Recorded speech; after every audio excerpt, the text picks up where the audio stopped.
Hey, good afternoon, everybody. This is Chuck, and on my right is This old fart called Dad. okay, Dad. You don't need to be close to the microphone. I think you can hear you. And That's why you call me the old fart.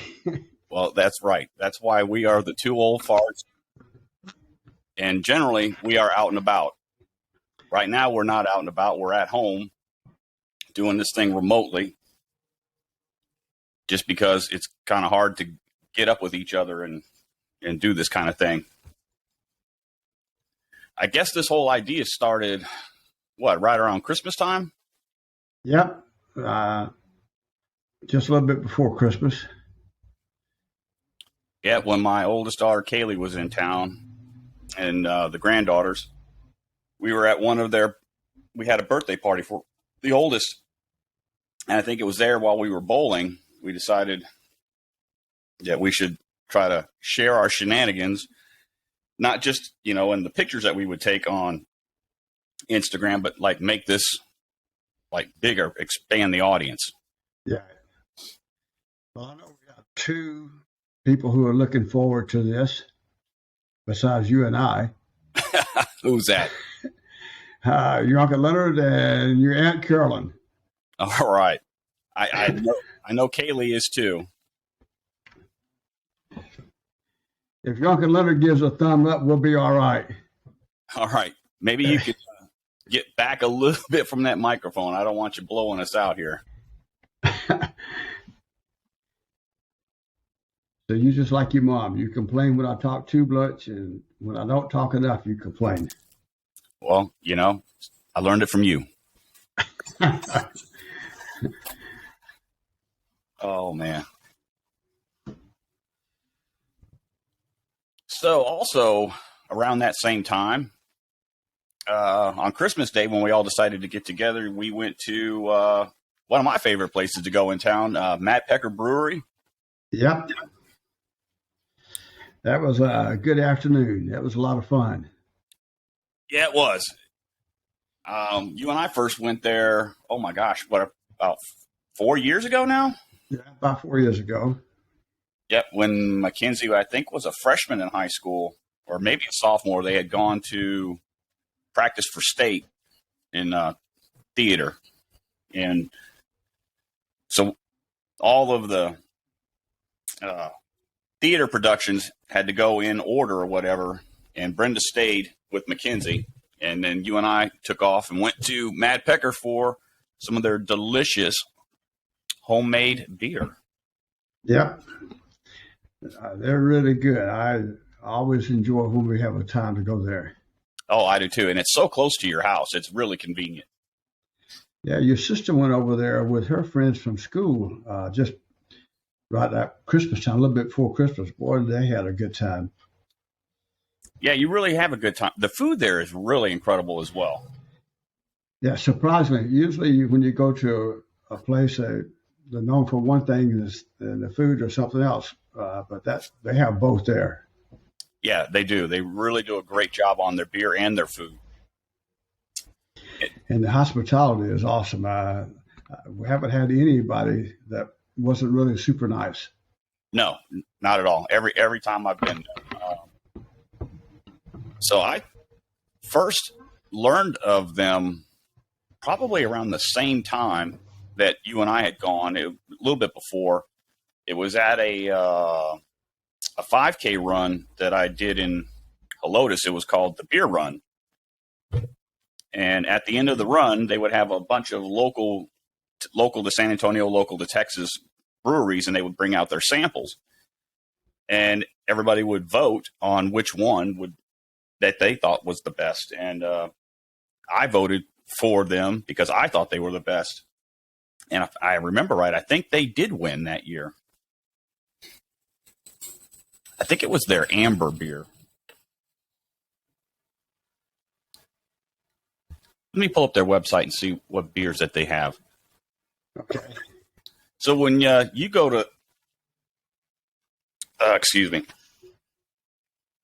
Mad Pecker, what do you like to eat and drink? I'm pretty simple. Just give me some French fries and a hamburger. No, I actually All of their appetizers was pretty good. The cheese we had that last time, that was really good. I was surprised. Yeah, I like their fried mushrooms and their fried pickles. Yep, fried pickles are good. The mushrooms, Yeah, I know you don't. I should let the audience, all like one or two of them, know that you have a very limited diet. It's like beer, barbecue, chili, pizza, burgers, hot dogs, sausage. Not a lot on the vegetable. Definitely no fish and no chicken. and no chicken. It's really sad. You're missing out on a lot of good stuff there. That's a point of view. That's the truth. Eventually, when we get more than just a few listeners and viewers, maybe they can chime in and share. Yeah, they'll probably agree with me. Probably not. If you ever lived on a farm and had an outhouse, you'd understand why somebody might not eat chicken. Why? Do the chickens come in the outhouse with you? No, they go behind it and peck your butt. Well, maybe your dad didn't build the outhouse right if they're picking on your butt, because you should be sitting on something. Well, that's because it was open. Oh. Anyway, I got the website up there for Mad Pecker Brewing. Looks like they've got 3 beers on tap right now. Their stout called Quest, the Ripper, which is that American Amber Ale. I think that is what I had. And then their Bitter Soul ESB. Yeah, that's what they have on tap right now. Their food, like I said. Take a look at their menu. Wait a minute. Oops. I wonder why I can't see their food on their... I have to let them know that their food menu's down. So, anyway, our first outing for our first episode, we were going to talk about Mad Pecker Brewing. They're located at 6025 Tesla Road, San Antonio, Texas, 78250. Be sure to give them a look and a taste. If you like... Can't go wrong. You will really enjoy your visit there. I definitely agree. Mad Pecker. Be sure to check out their beer. So that was pretty good. I wonder how long we've been recording. I can't really tell. Let me see. Okay. When I click over from chat to the studio, we've been right at 8 minutes.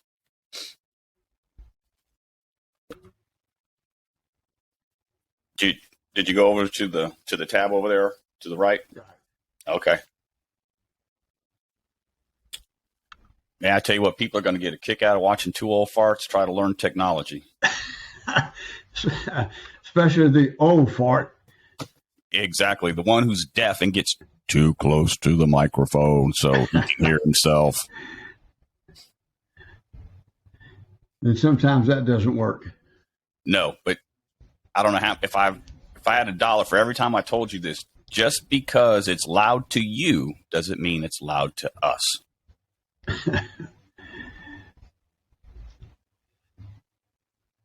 And man, you are about as deaf as a post. So tell me about this award you just got at work. Oh, it was Category 3, Supervisor of the Quarter. Whoa. Where'd that feedback come from? So you won at the group level? Yes, I won at the squadron and at the group there at work. And so what's the next step?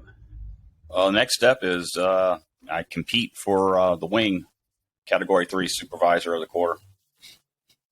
So how did all that come about? What you have to do to be recognized for that? Submit the award package. I'm sure there's a little bit more to it than that. Well, I don't know how writing Air Force awards were when you were in, but they're very constrained. You have to have like an action, an impact, and a result, and you got to get it all in on this one line, and you got to have a bunch of them. Yeah, it has to be pretty concise. So that means you have to be doing something pretty damn good, or you wouldn't be recognized or recommended. So I'm very proud of you, and so is your family. Thank you. And if I learned anything, especially from you, the sun's got to shine on a dog's ass sometime. Yep, sooner or later, right? Sooner or later it does. Well, I'll tell you, I posted it on Facebook, and you sure got a lot of likes. So Well, I thank you and I appreciate it, but I'm sure most people really could care less. They're trying to get on with their life. But since we're doing shouts and brags, tell me about my sister. Tell me about the award that she got. Oh yeah, she was selected second year in a row for Teacher of the Year at Luna Middle School. She works with the students that have opportunities and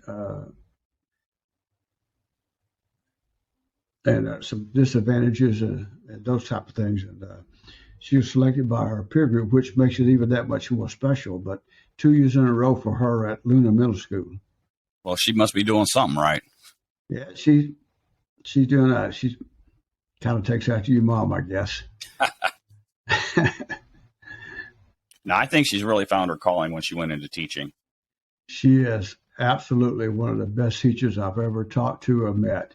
Yeah, talking to her, and one thing I've learned in life a long time ago, in fact, she taught me that. One is not to be a chauvinist, which I probably was when she was working with me.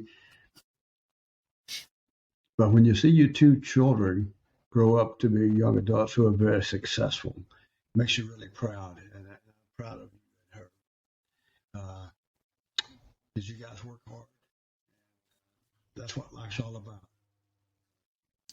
It is about working hard. And fortunately for you and I, at the point that we've come to in our lives, and the fact that I'm thankful and blessed to live here in town, so close to you and even Brenda's parents, is that now that you're not working, we can go out and do things together.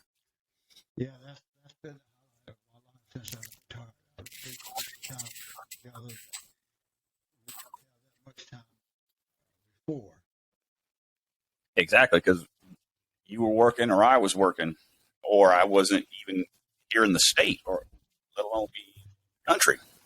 Oh, yeah. And what makes it even more special, I miss a lot of that with my family, with my mom and dad, because we're traveling and not by there. And of course, it was different times back then. So it makes it even more special now when you spend time, especially some of the things that we do and some of the places we go. By different back then, you meant poor when we didn't have money? Yeah, something like that. I guess you could probably say that. Yeah, but some of the things that we do don't take a lot of money, like going out to these local breweries and distilleries. And yeah, that's what makes the Mad Pecker. You can go there and spend 15, 20 bucks and really have a great time, have some great food and great beer. I know with our whole family, with Tina, Mackenzie, Brenda, your mom, you and I, we spent less than 90 bucks and had a really great time, had plenty of food and had plenty of beverages to sip on. yeah, there was what, 7 of us there? Yep. Yeah, and quite a few beers. Yep. And quite a few appetizers. Yeah, and then your sister, she was sampling some wine. I forgot now exactly what it was. She was sampling It was a cider, I think. Cider, yes. Yeah, that's the thing about Pecker. They don't have just their own beers. They have other beer on tap as well. Yeah, it made it even more special to have the two granddaughters there, your daughter and Tina's daughter, then see them interacting and seeing Mackenzie drink a little bit for the first time. That was pretty special. Oh man, we're gonna get it. We're gonna get us and everybody else in trouble over here. I'm telling you. But you know what though? She's in her first year of college at Texas State, and she's just living her best life and having a great time. She's doing great. I'm so proud of her. And what was that organization that she got invited to? Oh, Selected for? the Diamonds Sweethearts, I think it is at Texas State. Okay. So if you want to know more about it, look them up at Diamond Sweethearts at Texas State University. Now we just got to get the football team to winning. Who are you telling? I'm telling you, I think it's more than just hiring the right coach. And I saw an article that they are expanding their athletic facilities there, especially the weight training department for the football players, because right now the size that it is, they're sharing it with a lot of the other athletic departments. Uh-huh. And I think when you have facilities that aren't as good as other schools, I think that takes a hit on recruiting. Oh, definitely. These young adults nowadays, when they want to go, whatever sport it is, they need to have the training facilities, or they're not going to improve to get better. So that doesn't enhance their opportunities for their life challenges. So it makes a huge difference. Yeah, it's not just the coaching. I think you got to have a great experience while you're there. You're right. And the coach they have now, I like him. I think he's a pretty good coach. It'll take a couple of years. And, of course, they're competing against UTSA, who had a fabulous year this year. And monster year. And then I think it's going to be even better next year. And I think that coach identifies with the players who identify with him, much like the coach at UTSA. I think we'll see some great football from both these programs. Yeah, what was the UTSA's coach name? Jeff Trainer? Trailer. Trailer or Trainer? Trainer, yeah. Let me look him up before I mispronounce his. It's Traylor, Traylor, Jeff Traylor. Okay. Because he just kind of like came out of nowhere at UTSA, not this past football year, but the last year during the COVID lockdown season. Wasn't that his first year? Yeah. This is the second year he just finished. Yeah. Well, he took him to 7-5 his first year. Yeah. That's pretty respectable. Where did he come from? Well, when you have a coach that identifies with the kids and they can identify with him, I think that's the basis of your whole program. Because now they're doing what you're asking them to do, and you're recognizing what their talents are. And UTSA is going to be on the move, I believe, and especially them upgrading their facilities even more and giving him that salary. And I was talking to one of the guys at one of my VA appointments this past week. His son plays on the team, number 29. His name is Javier. I don't remember his last name. Okay. He was telling me that when they offered him that salary increase, his first response was, no, unless you give a salary increase to all of my coaches. And that's exactly what they did. And the other part is the diversity. It is such a diverse coaching staff. And that's another part that I think that's probably helping them, that diversity. Oh, absolutely. So just pulling up a little bit on Jeff Traylor, I can see why UTSA has done so well under him is he got his first start at the college level at UT on special teams, and I think the tight ends coach, and then he spent some time at SMU before he jumped into the SEC as an assistant over at Arkansas, where I think he was the assistant head coach and the running backs coach. Okay. So I think you're seeing a lot of that, especially on the offensive side, on how prolific they were with the quarterback and especially the running back play this past year. So it's probably fair to let the audience know that we follow UTSA because my sister is an alumni from UTSA, as well as my wife went to UTSA. And your granddaughter, my only niece. Exactly. So we have 3 UTSA alumni in the family. So that's, if y'all were wondering why we know so much and care so much.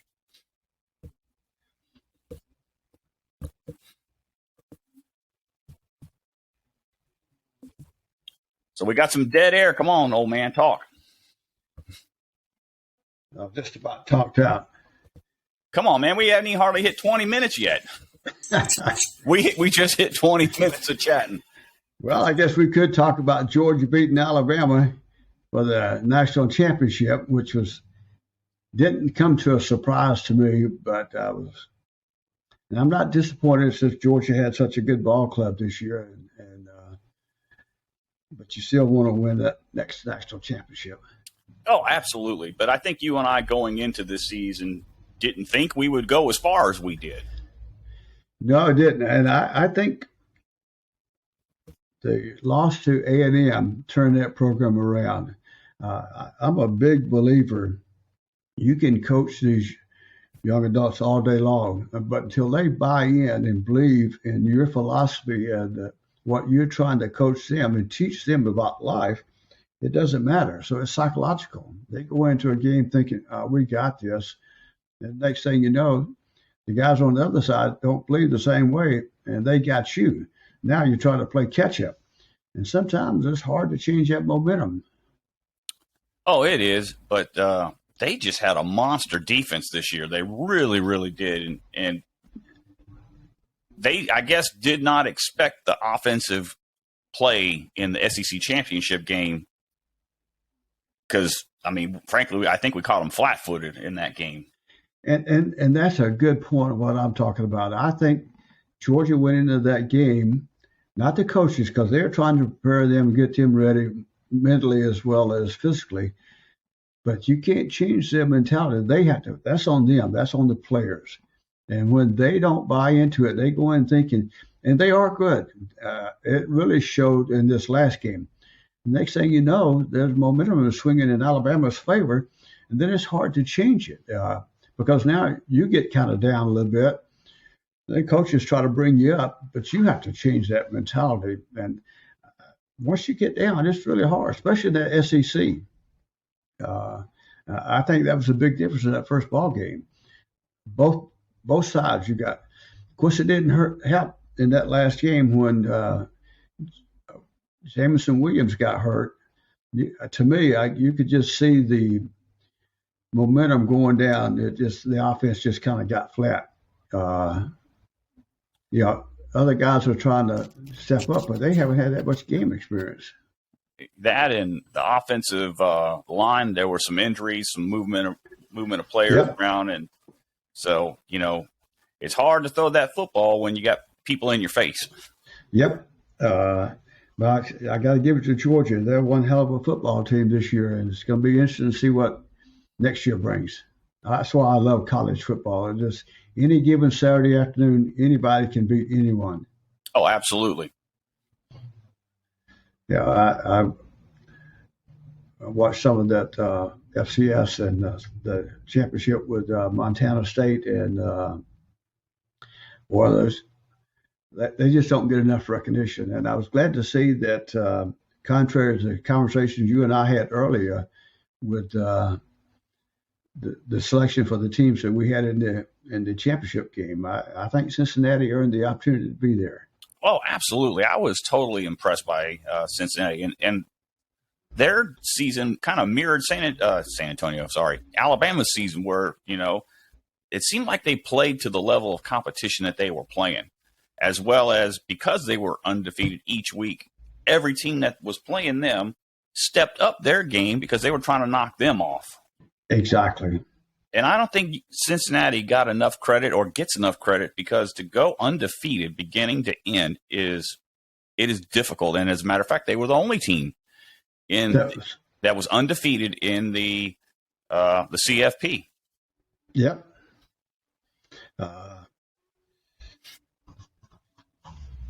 I think it says a lot. The only thing that's troubling to me, and I understand why, is this transfer portal. I just don't fully understand it.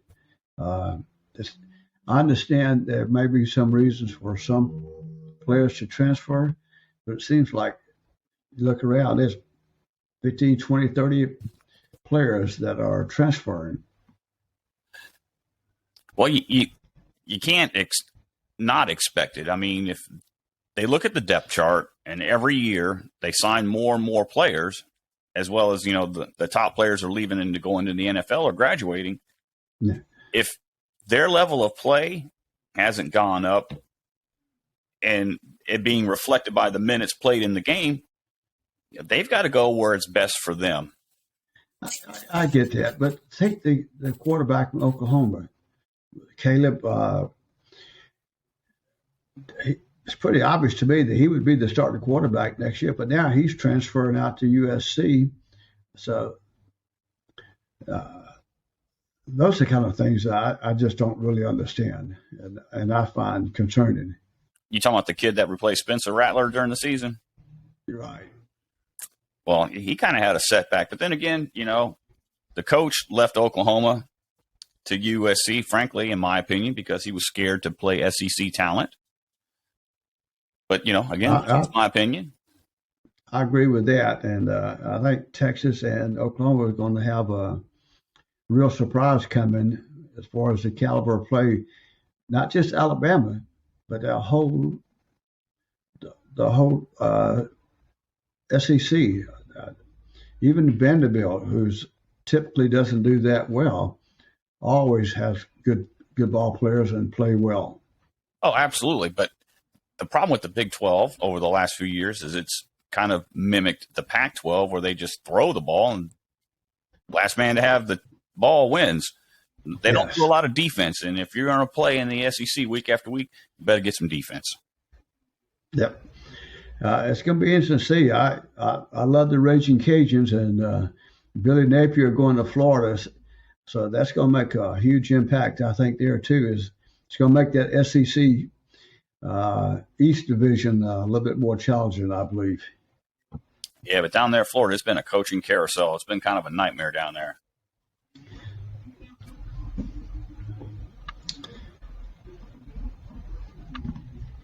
But I'm waiting for the softball season to begin now. See what turns out. See what Alabama's softball teams does, and some of the other teams. I need to check up and see how Alabama's doing at basketball this season. They're, I want to say, like 15-6 or something like that. I'm not quite sure exactly. I know they won last night, and that's 3 in a row that they've won. The SEC, they beat LSU last night, and that's a good example. I think another example of the mentality of players. They were down 14 points. They came back I think, if I'm not mistaken, they were down twice. They came back 14 points to win. Okay.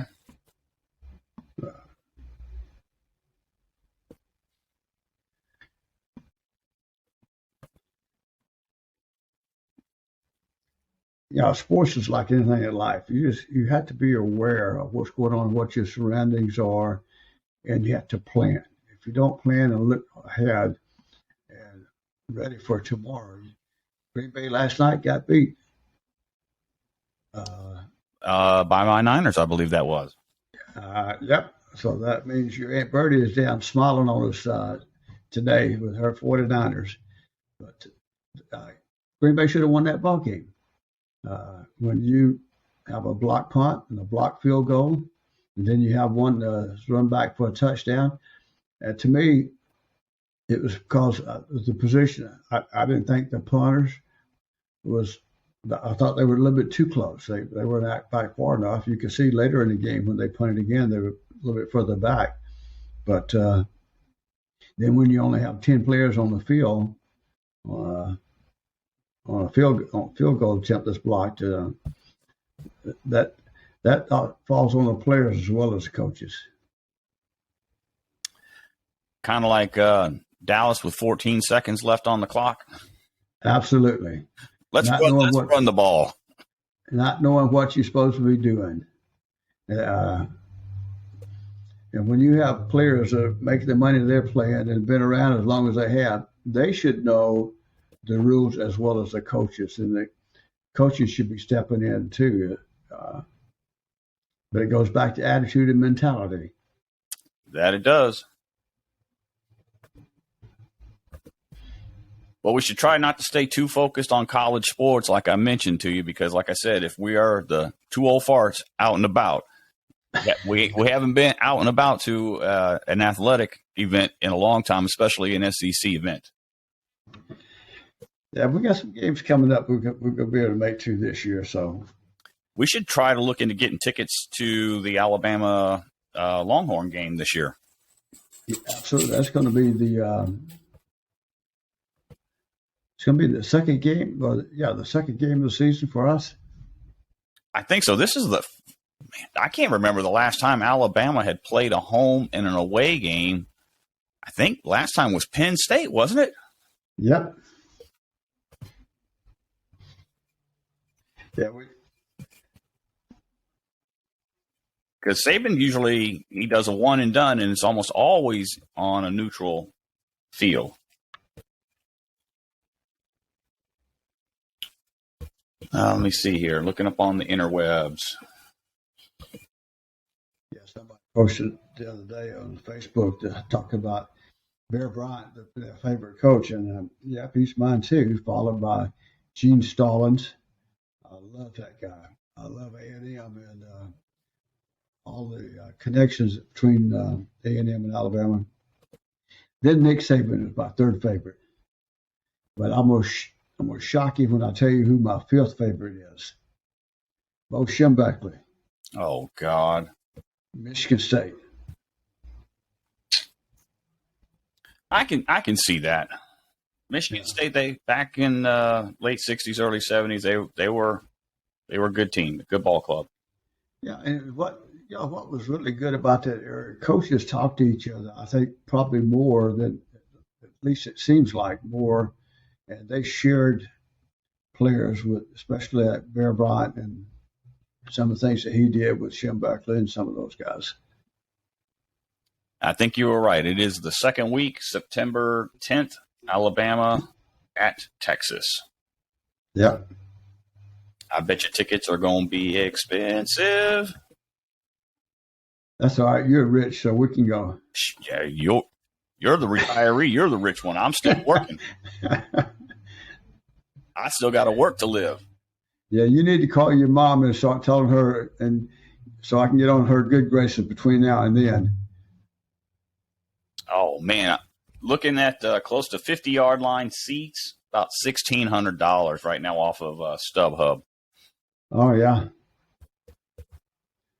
Well, you're going into a great venue, and if you want upper deck, like upper on the visitor side, you're looking at. But you got to take binoculars so you can see. Right, but you're looking at about $300. Yeah. Ooh, man, if you want to sit in the Longhorn Lounge, it's looking like $1,200. That'd be pretty cool, going with my Alabama shirt and hat on and sitting over in the Longhorn. Hey, if you want to sit in the Touchdown Club, it'll be about $3,000.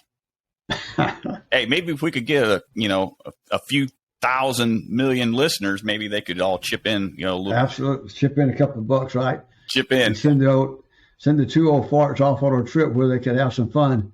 Yeah, so spread the word far and wide so we can start collecting some donations, maybe make some advertising revenue, and we can start affording to go to some of these places. Absolutely. So speaking of, since we are the two old farts and we are out and about, where do you want to go next and what do you want to do? Because it's still January, going to be February coming up, Super Bowl's coming up. Are there some breweries or distilleries or restaurants here in the area that you want to go check out? We need to get back out to Helotes. I always enjoy when we go out there. I think there's a couple people coming up. I can't remember offhand, but I think we have some tickets to go see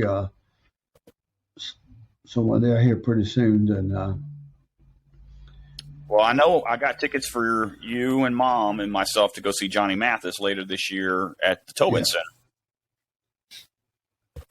And I think you're right. I think I do have tickets for Floors I just can't remember what, because, I go to a lot of concerts. Like the first week of February, there's 2 of them back to back in the first week of February that I want to go see.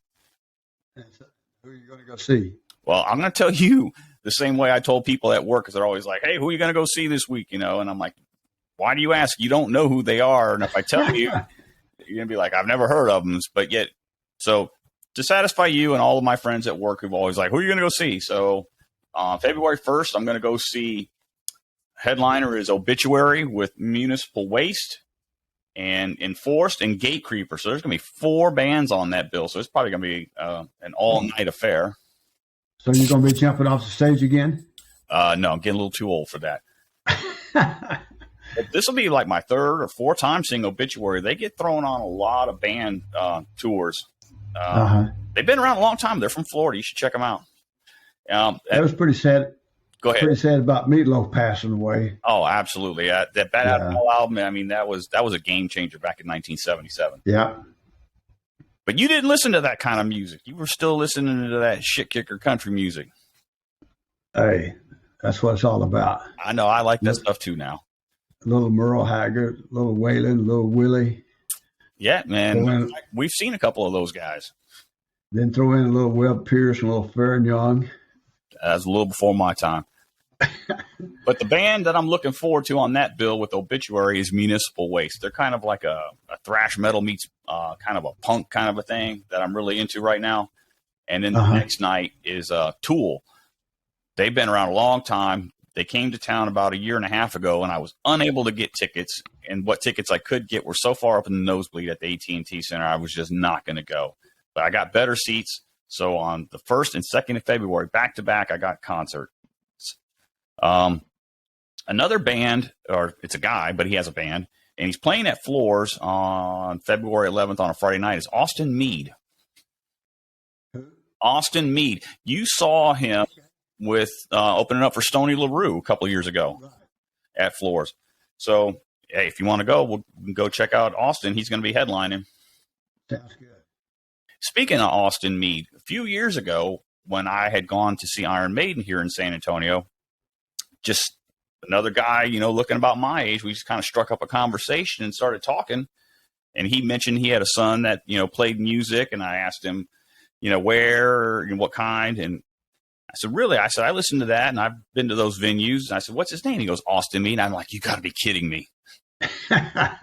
Out of all of the places, because when I first saw Austin Mead opening up for Stoney LaRue, I was just blown away, man. Had to go buy the merch, buy the records. And then to turn around at an Iron Maiden concert here in San Antonio, like 15,000 people, I had to run into his dad. And then he comes walking up. I was like, oh, my God, this is like fate. It's so crazy. Yeah. Those are pretty neat times. Those are memories that last with you forever. Exactly. Oh, I know who it is we're going to see. It's in March, Dad. We're going to go see Blackberry Smoke. Yes, Blackberry Smoke. March 19th. Yeah. Do you know what is special about March 19th? No. No. Well, 2 things. One is Randy Rhoads died on March 19th, 1982. So that will be 40 years ago, that March 19th, that Randy Rhoads passed away in that airplane crash. If you're like, who's Randy Rhoads? He played guitar for Ozzy. See, I know you know who Ozzy is. Yeah. Also, another important thing in my life happened on March 19th, and it happened in 1986. Can you figure out what it was? Probably got married. No. This was before I got married. I joined the Army, Dad. Okay. That was the day that your sister kicked all your stuff out and took your room over? Yes, but not until they had stripped everything off the walls and aired it out for a few days. And then I think I painted the walls, because I think Mom and Tina said that the room smelled like tennis shoes and salsa. Something else. But yeah, March, there's a lot of concerts coming up in March that I want to see. One is a local band out of Austin that I really, really like. They're kind of like a doom, sludgy, kind of a Black Sabbath-y thing called The Well. And then that's on March 13th. And then on the 19th, like I said, is Blackberry Smoke. Then the next week got Judas Priest, their 50th anniversary tour, which, should have happened 2 years ago. Well, the first time it got rescheduled because of COVID. Then they were supposed to have been here last year in like September, October, but their guitarist, Richie Faulkner, this is no lie, Dad, his aorta ruptured on stage while he was doing a guitar solo. It literally ruptured, and it's on film. Somebody got it on video, and he finished the solo, and then if he hadn't have been as close as he was to some major heart hospital, he would have died, and he's in his 40s. He's a young man. Oh, speaking of Meatloaf, he's married to Meatloaf's daughter. I'm telling you, it's a small world, man. It really is.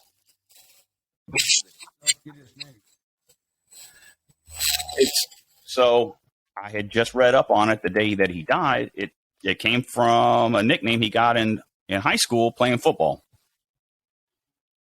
because he was a big guy. So they called him Meatloaf. Yeah, because I had read another one that talked about how big he was, and he looked like a meatloaf. I take that back. It's not Meatloaf's daughter. It's the guitarist from Doc and George Lynch. Meatloaf's daughter, I think, is married to Scott Ian of Anthrax. I think that's who he's married to. See what happens when you get old? You can't remember crap, or you misremember crap. And I'm Brenda and Mom and Tina will definitely agree that I misremember a lot of crap. Yeah, one good thing about March, weather gets nicer, where you can start going to some of these venues, and we got to get back to the Pecker too. Absolutely, yeah. Scott Ian of Anthrax is married to Pearl Aday, Aday, the adopted daughter of singer Meatloaf. Okay. So anyway, The Well, Blackberry Smoke, Judas Priest, and then to end the month is a band called Ministry, Corrosion of Conformity, and the Melvins. So 2 out of those 3 bands are like my all-time faves: Corrosion of Conformity and the Melvins. Ministry, yeah, they're headlining, but they're okay. I like them, but I like Corrosion of Conformity and the Melvins much, much more. Okay. So that's what's coming up concert-wise for you and for me. And so what's Flores got on their agenda in the next few months? Okay. That's another great place. I always enjoy our time to go to Flores. Oh, yeah. Randall King, Brendan, I've seen him. He's coming at the end of the month, the 29th. What else? Austin Mead, a young up-and-comer named John Wolfe in February. Jason Boland and the Stragglers. I'd like to go see them. They're need to go see them. Saturday, February 26th. Great band. Yeah. A guy that you've seen open up for some of the bands is Shiny Ribs. He's playing March 5th. Okay. Mark Chestnut, March 18th. Oh, good. No, Dad, you remember the last time we saw Mark Chestnut and how he was all drunk and sloppy and singing like crap? That's what makes it fun. That's what makes the memories. He's out enjoying himself as much as we're enjoying seeing him do whatever it is he does. That's true, but it's the night before Blackberry Smoke, so. Oh, yeah. So we got that on Saturday, so I'll save my energy for that. Randy Rogers' band is playing a week later. Aaron Lewis, he's playing an acoustic set at Floors. Wow. Both those guys are really good. Yeah, I was hoping he would be not doing an acoustic set, but a regular set. And if he does that, then I'll definitely get us tickets to go see Aaron Lewis. Yeah. I think you'd like him. Remy, stop. All right, Remy, you're on your first podcast. Say hi. Hello, Remy. Yeah, she's over here whining at my feet. All right, let me see. Probably all the good seats are taken up for. Yeah. Yep, no VIP terrace seats. Not terrorists. Terrace. Yeah, all the VIP porch seats are gone. So let's see what else. Aaron Lewis, Turnpike Troubadours. And that, as you get later on through the spring, it kind of thins out, but it'll start filling up pretty soon. Ooh, Eli Young Band, Lee Bryce, Billy Currington. That's it. But that's all. Water Rapids. I was reading the other day. I forgot what it is, but it seems like there's a couple of pretty good groups coming to Whitewater Rapids in New Braunfels. Yeah, I've never been there. Willie, he goes every year, but I'm kind of willied out. Yeah. Well, we just hit a little over 45 minutes, so I think this was a good bit of time. If you want to wrap it on up. That sounds like a winner to me. I looking forward to some of our adventures and going to a couple places and get some stuff set up. We really got to go to the Mad Pecker and maybe talk to them, and maybe one day I'll run by there and see if they'll let us sit up on a table and sample and talk about some of their stuff. Oh, I think they might. Will maybe when we get a couple of dozen listeners, they might let us do that. Yep. So, all right, everybody, we got to work on our outro. I'm Chuck, and you are. I'm Lewis. I'm the better part of the two old farts. All right, good looking one. All right, keep hamming it up, old man. Ham it up. All right, love you, son. All right, love you too, Dad. All right, we're out.